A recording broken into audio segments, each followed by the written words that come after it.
Hey guys, here's a really quick tutorial on how to do the Barbie color reveal. So this is several separate pieces. We have the top, and I use double-sided sticky tape for all of this.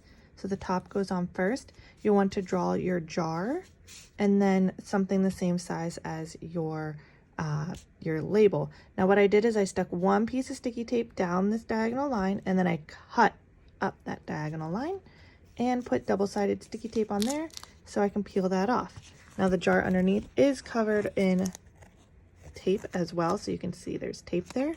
That way the sticky tape peels off really nice from the packaging tape underneath of it.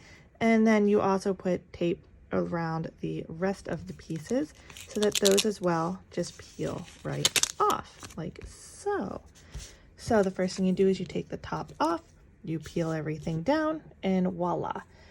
For the water, I've got one water here, and again, the cap on it is double-sided sticky tape, so he pops right off for the video.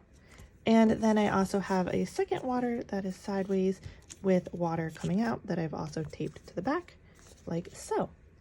Now the Ariel is just like a typical paper doll that you would make. You can also use stickers. You can buy a paper doll and use that.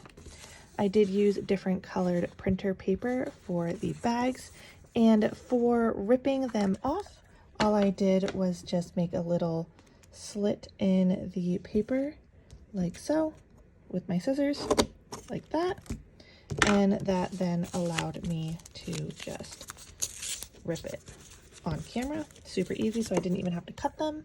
And I did use a different shade for the colored Ariel, which is just another copy of the paper doll that is colored pink.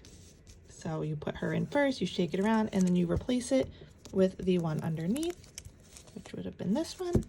And the water that gets dumped inside, I just have this water, and I also have this. So this was a regular water that came out of the bottle.